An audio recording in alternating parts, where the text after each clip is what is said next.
Hello everyone, आप सभी का स्वागत है आपके अपने यूट्यूब चैनल राहुल वरना जीएस पे। गाइज आप सभी का स्वागत है आपके अपने यूट्यूब चैनल राहुल वरना जीएस पे। तो गाइज आज हम लोग जो है ना बिहार एसएससी के लिए वो सारे इंपॉर्टेंट क्वेश्चन देखने वाले हैं जो आपको एग्जाम्स के लिए सबसे ज़्यादा इंपॉर्टेंट हो। न्यू पैटर्न के हिसाब से जो है ना आज जो हम लोग कुछ क्वेश्चन देखने वाले हैं जो आपकी एग्जाम्स की दृष्टि से काफ़ी ज़्यादा महत्वपूर्ण हो। तो आप लोग अगर चैनल पे नए हो तो प्लीज़ लाइक एंड शेयर जरूर कीजिएगा। ठीक है। चलिए हम ज़्यादा देर ना करते हुए अपने क्वेश्चन की तरफ आते हैं। हमारा पहला क्वेश्चन क्या बोल रहा है, ध्यान से पहले पढ़िएगा फिर आंसर कीजिएगा। ठीक है। पहला क्वेश्चन ध्यान से देखिएगा फिर आंसर आप लोग कीजिएगा। भारत के महान ज्योतिष जिनका नाम क्या है, आर्यभट्ट, बिहार के किस नगर से उनका गहरा संबंध है? तो आप सभी ने कभी ना कभी सुना ही होगा, काफी फेमस पर्सन है जिनका नाम क्या है, महान ज्योतिष है जिनका नाम है आर्यभट्ट। इनका संबंध किस नगर से है? किस नगर से है? वैशाली से है, ओदंतपुरी से है, नालंदा से है, पाटलिपुत्र से। और ये गाइड ये क्वेश्चन एग्जाम्स में बहुत बार रिपीट हुआ है, तो आपके एग्जाम्स के लिए मोस्ट मोस्ट इंपॉर्टेंट है कि आर्यभट्ट जो है ना बिहार के किस नगर से उनका गहरा संबंध है आपके एग्जाम्स के लिए। तो किस नगर से गहरा संबंध है उनका? तो इनका है पाटलिपुत्र से। इनका जन्म स्थान कहाँ है आपका? पाटलिपुत्र। देखिए इनका जो है 476 ईसा पूर्व में इनका जन्म हुआ था। ठीक, कहाँ पे? पाटलिपुत्र में। ठीक है। इनकी बात की जा रही है तो ये इन्होंने आर्यभट्टियम पुस्तक की रचना की। आर्यभट्टियम पुस्तक की रचना किसने किया? जिसको सूर्य सिद्धांतिका भी बोलते हैं, सूर्य सिद्धांतिका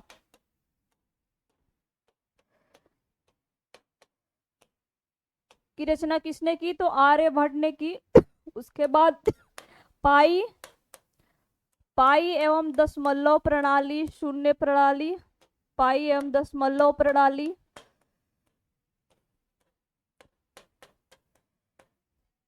तथा शून्य की खोज के लिए ये जाने जाते हैं। तथा शून्य की खोज के लिए जाने जाते हैं। कौन आपके? तो आर्यभट्ट जाने जाते हैं, याद रखिएगा। 476 ईसा पूर्व में इनका जन्म हुआ था आर्यभट्ट का। आर्यभट्टियम यानी सूर्य सिद्धांतिका पुस्तक के लेखक कौन हो जाएंगे आपके? आर्यभट्ट।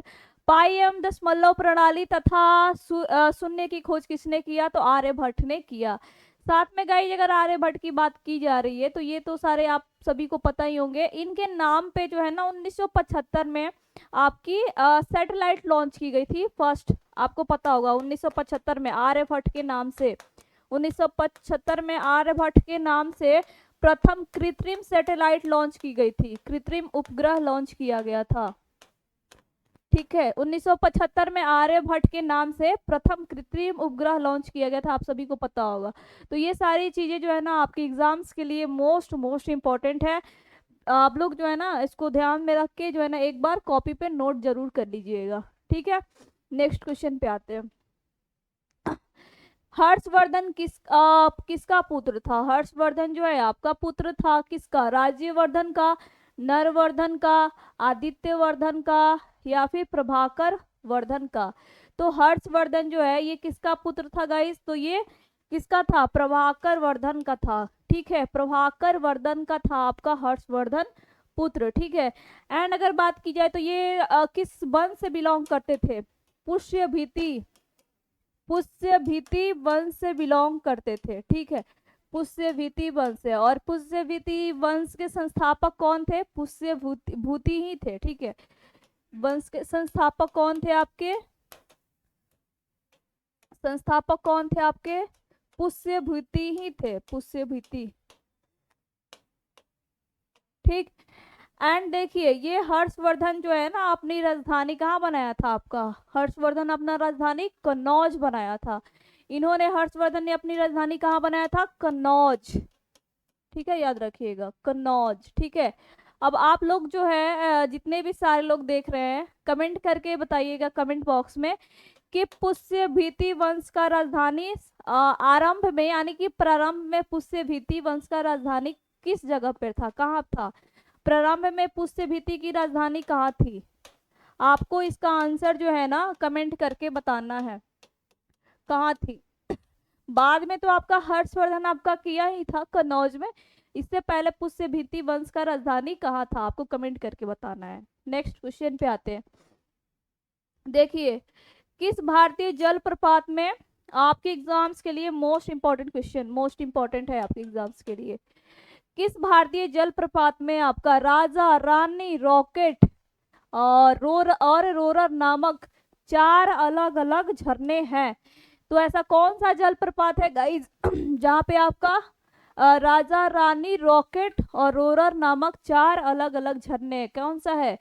दूध सागर है, हिरनी है, जोग है, या फिर अथिरापल्ली है? तो देखिए, ये जो है ना जोग या गोरसप्पा, आप समझे, जोग या गोरसप्पा जिसको बोलते हैं ना, जोग या गोरसप्पा जलप्रपात, इस पे जो है आपका 4 अलग अलग झरने हैं, गोरसप्पा, जोग या गोरसप्पा। इस पे जो है आपका इस जलप्रपात में जो है ना 4 अलग अलग प्रकार के झरने हैं, जिसका नाम क्या है? राजा, रानी, रॉकेट और रोरर। ये आपके एग्जाम्स में पूछा गया है, इसलिए ये आपके एग्जाम्स के लिए मोस्ट इंपॉर्टेंट हो जाता है। तो ध्यान दीजिएगा, राजा, रानी, रॉकेट और रोरर, ठीक है, याद रखिएगा। एंड दूध सागर की बात की जाए तो ये दूध सागर गोवा में, दूध सागर जलप्रपात कहाँ पड़ता है? गोवा में, ठीक है। दूध सागर जलप्रपात कहाँ पड़ता है? गोवा में पड़ता है, ठीक है। हिरनी कहाँ पड़ता है आपका? झारखंड में। हिरनी जलप्रपात कहाँ पड़ता है आपका? झारखंड में पड़ता है। हिरनी जलप्रपात कहाँ पड़ता है आपका? झारखंड में पड़ता है। अथिरापल्ली जलप्रपात कहाँ पड़ता है आपका? केरल में पड़ता है। कहाँ पड़ता है आपका? केरल में, अथिरापल्ली जलप्रपात। तो ये सारी चीजों को आप लोग जो है ना याद रखिएगा, आपके एग्जाम्स के लिए मोस्ट इंपॉर्टेंट है। संसार का सबसे बड़ा डेल्टा कौन सा नदी बनाता है? यांगटी होगा यहाँ पे, यांगटी सिक्यांग, ठीक है, गंगा, वोल्गा या फिर अमेजोन। तो संसार का सबसे जो बड़ा डेल्टा है, ये कौन सी नदी बनाती है? आप सभी को पता होगा कौन सी नदी बनाती है। तो आप सभी को अगर ये पता होगा ना कि सुंदरवन डेल्टा संसार का सबसे बड़ा डेल्टा है, सुंदरवन डेल्टा, तो ये किस नदी पे है? तो ये कौन सी नदी बनाती है? गंगा ही तो बनाती है, ठीक है, याद रखिएगा। आंसर क्या होगा आपका? गंगा, ठीक है। संसार का सबसे बड़ा डेल्टा कौन सा है? संसार का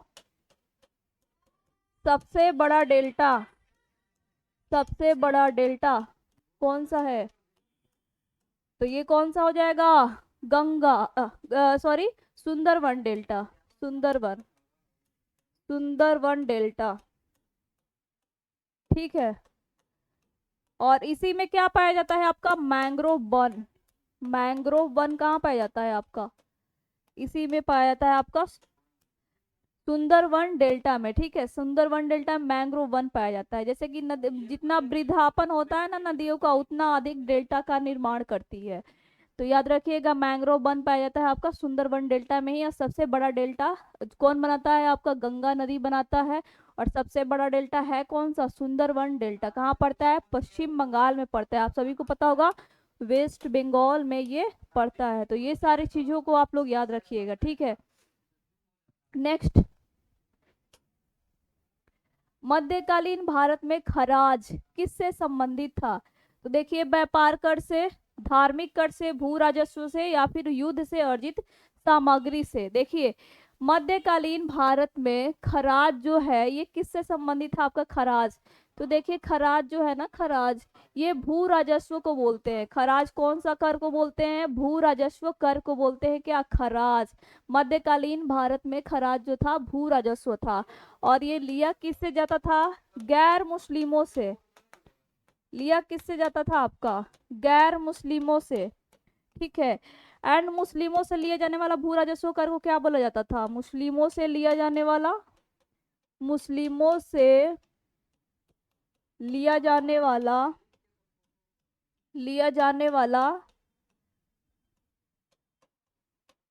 राजस्व कर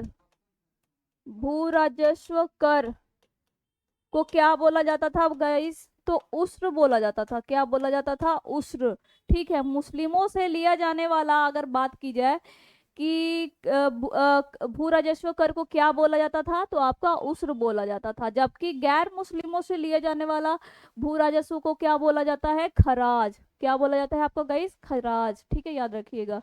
एंड युद्ध से अर्जित सामग्री यानी युद्ध से लूटा हुआ धन या फिर युद्ध से आपकी अर्जित जो सामग्री होती थी उसको क्या बोला जाता था, खम्स। क्या बोला जाता था, खम्स। तो ये सारी चीजों को भी आपको याद रखना है। ठीक है, खम्स बोला जाता था आपके युद्ध से लूटी हुई राशि या फिर युद्ध से अर्जित सामग्री को क्या बोलते हैं, खम्स। ठीक है, याद रखिएगा, आपके एग्जाम्स के लिए मोस्ट इंपॉर्टेंट है। और एक जकात भी होता था जो कि मुस्लिमों से लिया जाने वाला क्या था, कर। ठीक है, जकात क्या था आपका, जकात। तो ये जकात जो था ना, मुस्लिमों से लिया जाने वाला कर था, मुस्लिमों से लिया जाने वाला, मुस्लिमों से लिया जाने वाला कर था, लिया जाने वाला कर था। ठीक है, याद रखिएगा। ठीक है, ये सारे पॉइंट्स आप लोग नोट कर लीजिए, आपके एग्जाम्स के लिए मोस्ट इंपॉर्टेंट है। नेक्स्ट क्वेश्चन पे आते हैं। पृथ्वी तथा बाह्य अंतरिक्ष के बीच अंतिम रेखा क्या कहलाती है, तो गाइस पृथ्वी तथा बाह्य अंतरिक्ष के बीच अंतिम जो रेखा है क्या कहलाती है, मैग्नेटोस्फीयर, आयनोस्फीयर, मेसोपॉस या फिर मैग्नेटोपॉस।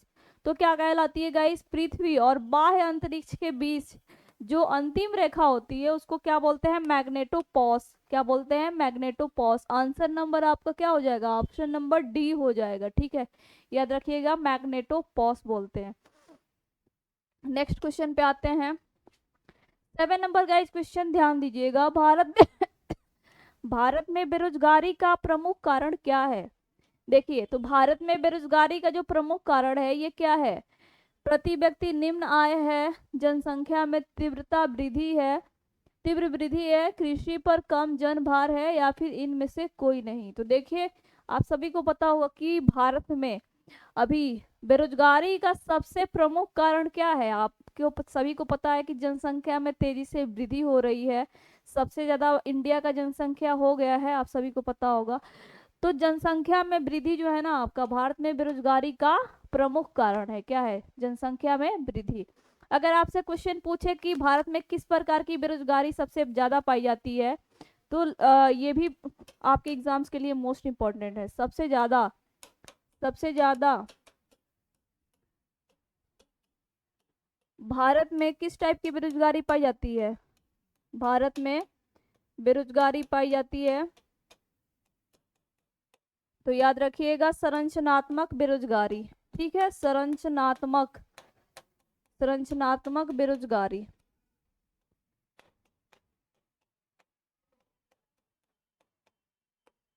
ठीक है, और एक क्वेश्चन पूछा जाता है बेरोजगारी से कि कृषि में किस टाइप का बेरोजगारी दिखाई देता है। तो देखिए, कृषि में जो है ना अदृश्य बेरोजगारी होता है। ठीक है, कई बार एग्जाम्स में क्वेश्चन पूछा गया है कि कृषि में किस टाइप का बेरोजगारी होता है, कृषि में अदृश्य बेरोजगारी। ठीक है, अदृश्य बेरोजगारी, कृषि में किस टाइप का बेरोजगारी होता है, अदृश्य बेरोजगारी। तो ये सारी चीजों को आपको नोट करना है। सबसे ज्यादा बेरोजगारी भारत में किस टाइप की होती है, संरचनात्मक बेरोजगारी। एंड भारत में बेरोजगारी का सबसे प्रमुख कारण कौन सा है आपका, जनसंख्या में तीव्र वृद्धि। एंड कृषि में आपकी अदृश्य बेरोजगारी पाई जाती है। नेक्स्ट क्वेश्चन पे आते हैं। मनोरा, ठीक है, मनोरा होगा यहाँ पे, ये पाई नहीं रहेगा। मनोरा का किला कहाँ स्थित है, राजस्थान में, तमिलनाडु में, उत्तर प्रदेश में, या फिर मध्य प्रदेश में। ठीक है, मनोरा का किला कहाँ पे स्थित है, तो देखिए गाइस, मनोरा, गोंज, ये दोनों किला कहाँ पाया जाता है, तमिलनाडु में पाया जाता है, गोंज। मनोरा का किला और गोंज का किला ये कहाँ पाया जाता है आपका, तमिलनाडु में। ठीक है, पाया जाता है, सॉरी, स्थित है। अभी राजस्थान की बात की जा रही है, मेहरगढ़ का किला, मेहरगढ़, मेहरगढ़ का किला। उसके बाद आपका चित्तौड़गढ़ का किला, चित्तौड़गढ़ का किला, ये दोनों कहाँ स्थित है आपका, राजस्थान में, मेहरगढ़ का किला और चित्तौड़गढ़ का किला। ठीक है, मध्य प्रदेश में ग्वालियर का किला, आप सभी को पता होगा, काफी फेमस है ग्वालियर का किला, ग्वालियर का किला कहाँ है आपका, मध्य प्रदेश में। तो ये सारे आपको याद रखने हैं। उत्तर प्रदेश में तो अभी तक मुझे दिखाई नहीं दे रहा है। अगर आप लोग को पता हो कि उत्तर प्रदेश में कौन सा किला है, कौन सा है भाई, कौन सा याद आ रहा है, लाल किला, जो कि अकबर के द्वारा बनाया गया था। ठीक है, लाल किला कहाँ है, आगरा में है ना लाल किला, अकबर के द्वारा बनाया गया किला लाल किला कहाँ है आपका, अकबर के द्वारा बनाया गया था आपका आगरा में। और भी बहुत सारा है, और भी आपको याद अगर आ रहा हो तो कमेंट जरूर कीजिएगा। ठीक है, याद रखिएगा। दिल्ली वाला तो शाहजहां बनाया था, आगरा वाला कौन बनाया था, लाल किला आपका अकबर बनाया था।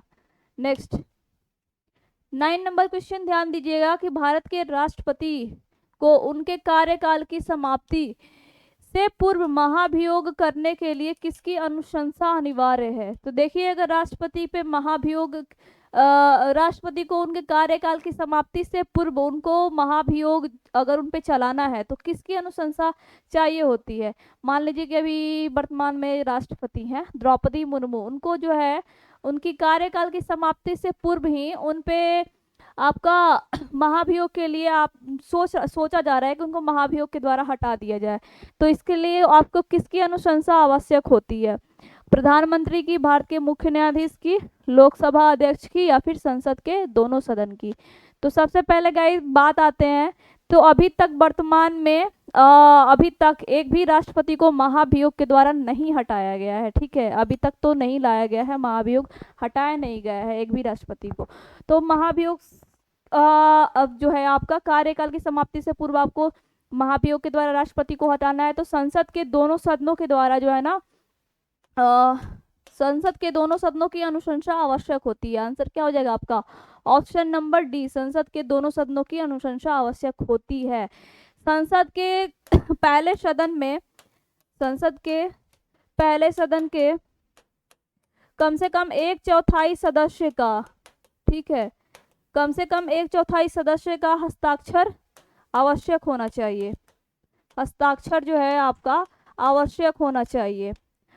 और संसद के दोनों सदनों के द्वारा, मतलब प्रत्येक सदन के द्वारा जो है आपका 2/3 बहुमत होना चाहिए, 2/3 बहुमत से पास होना चाहिए।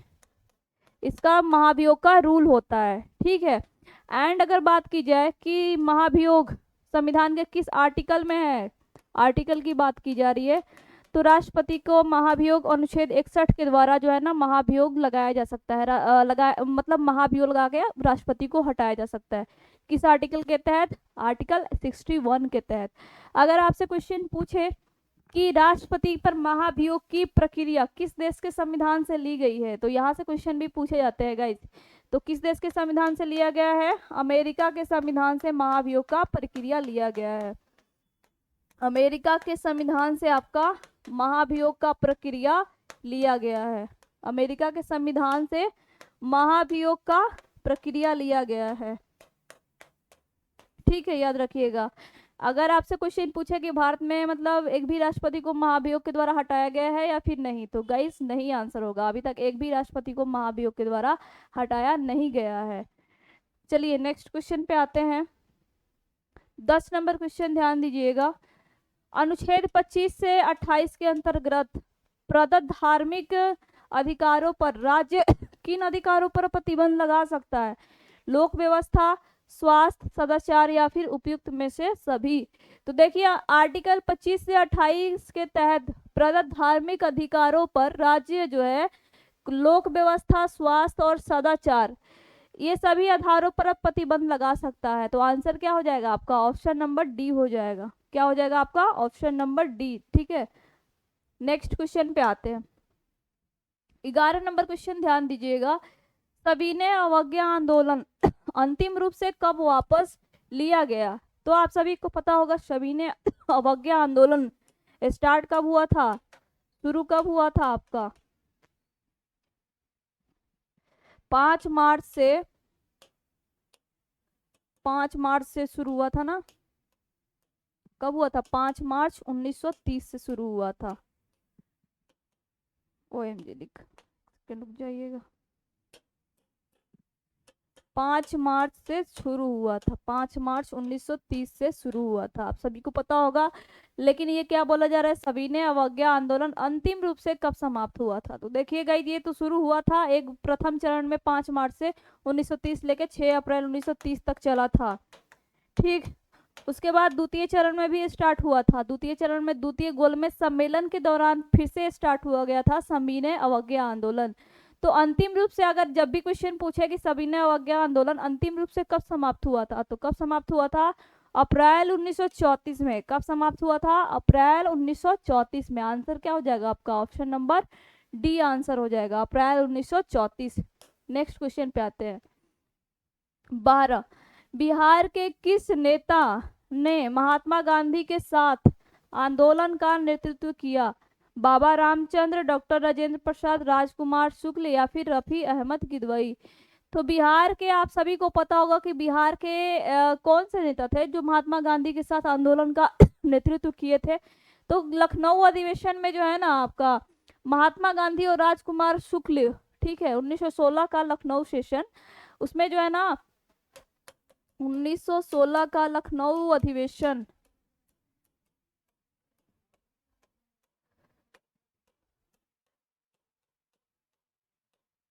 लखनऊ अधिवेशन में है राजकुमार शुक्ल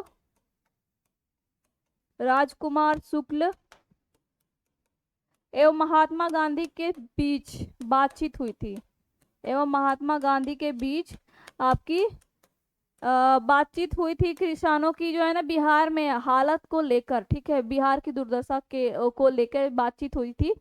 तो इन्होंने ही इनवाइट किया हुआ था, राजकुमार शुक्ल ने ही इनवाइट किया हुआ था महात्मा गांधी को बिहार आने के लिए, वहाँ के जो है ना जितने भी किसानों हैं, किसानों की दुर्दशा को देखने के लिए, ठीक है, और आंदोलन करने के लिए।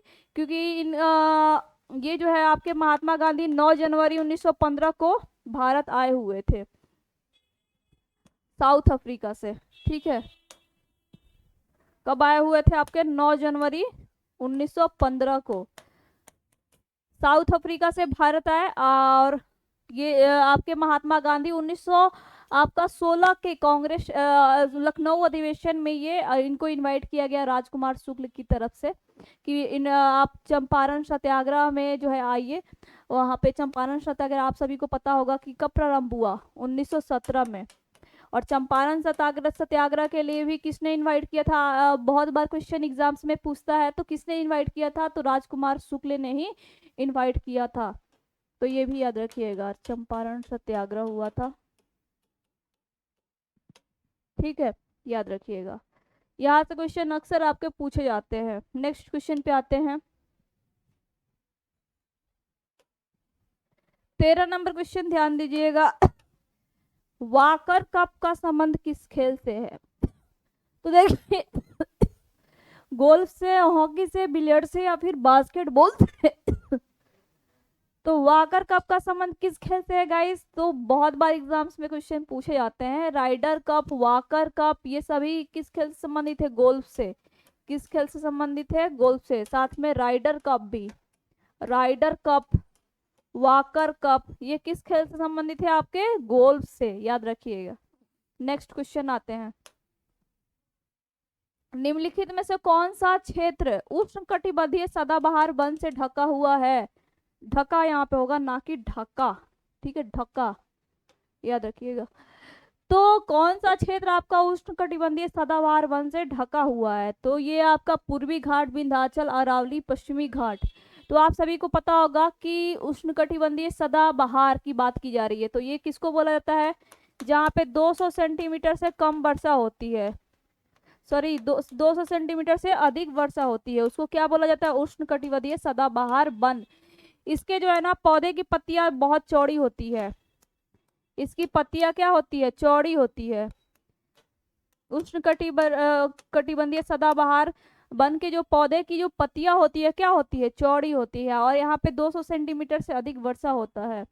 और ये बोला जा रहा है कि कौन सा क्षेत्र उष्णकटिबंधीय सदाबहार वन से ढका हुआ है?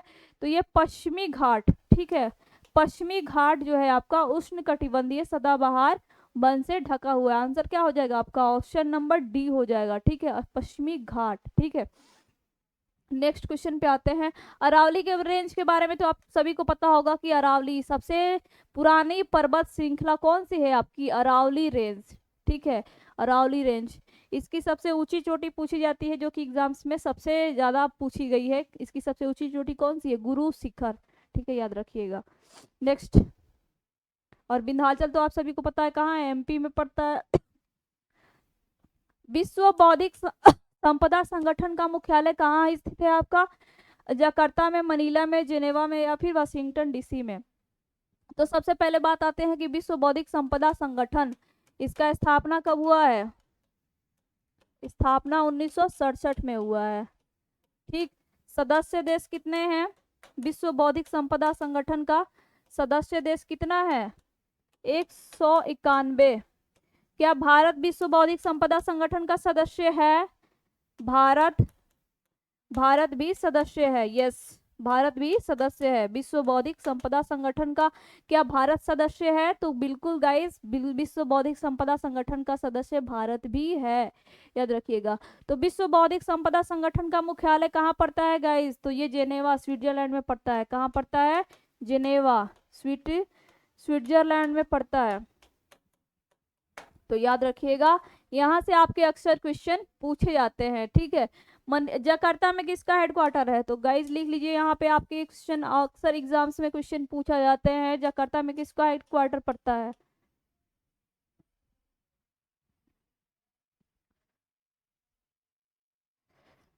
तो ध्यान दीजिएगा, जकार्ता में किसका हेडक्वार्टर पड़ता है आपका, जकार्ता पड़ता कहाँ पे है, इंडोनेशिया में पड़ता है, इंडोनेशिया में। कहाँ पड़ता है आपका, इंडोनेशिया में पड़ता है। ठीक, जकार्ता में किसका हेडक्वार्टर है आपका आसियान का, आसियान का हेडक्वार्टर कहाँ पड़ता है आपका, जकार्ता में पड़ता है आसियान का, आसियान का हेडक्वार्टर कहाँ पड़ता है आपका, जकार्ता में। स्थापना बगल में लिख लीजिए 1967, स्थापना लिख लीजिए बगल में, कितना है आपका 1967। आसियान में जो है टोटल सदस्य देश कितने हैं, अभी 11, अभी 11वां सदस्य देश भी गाइस जुड़ा हुआ है आपका। 11वां सदस्य देश कौन हो जाएगा, आसियान का पूर्वी तिमोर, अभी हाल ही में जुड़ा है, पूर्वी तिमोर। ठीक, याद रखिएगा। उसके बाद मनीला की बात की जाए तो देखिए, मनीला यानी कि फिलीपींस में पड़ता है ये, फिलीपींस की राजधानी कहाँ पे है, मनीला। यहाँ जो है आपका एडीबी का हेडक्वार्टर पड़ता है, एशियन डेवलपमेंट बैंक। ठीक है, इसका स्थापना कब हुआ है आपका, 1966 में। इसका स्थापना कब हुआ है आपका, 1966 में। यहाँ से क्वेश्चन आपका पूछा जाता है। तो एडीबी का स्थापना 1966, मुख्यालय फिलीपींस के मनीला में। वाशिंगटन डीसी में देखिए आईएमएफ का भी हेडक्वार्टर है और वर्ल्ड बैंक का भी है, वर्ल्ड बैंक और आईएमएफ दोनों का हेडक्वार्टर कहाँ पे है आपका, वाशिंगटन डीसी में है। और दोनों का स्थापना कहाँ पे हुआ है, कब हुआ है आपका, 1945 में। ठीक है, याद रखिएगा। इंटरनेशनल मॉनेटरी फंड एंड आपका वर्ल्ड बैंक दोनों का मुख्यालय आपका वाशिंगटन डीसी में पड़ता है। तो गाइज आज की क्लासेस हमारी यहीं पे समाप्त होती है। ठीक है, आज हम लोग जो है ना 15 क्वेश्चन का डिस्कशन देखे हुए हैं। आई होप आपको ये क्लासेस अच्छी लगी हुई, तो प्लीज़ लाइक एंड शेयर जरूर कीजिएगा। मिलते हैं नेक्स्ट क्लास में, तब तक के लिए bye and thanks for watching. आप लोग कमेंट करके आप लोग रिस्पॉन्स जरूर दीजिएगा। ठीक है।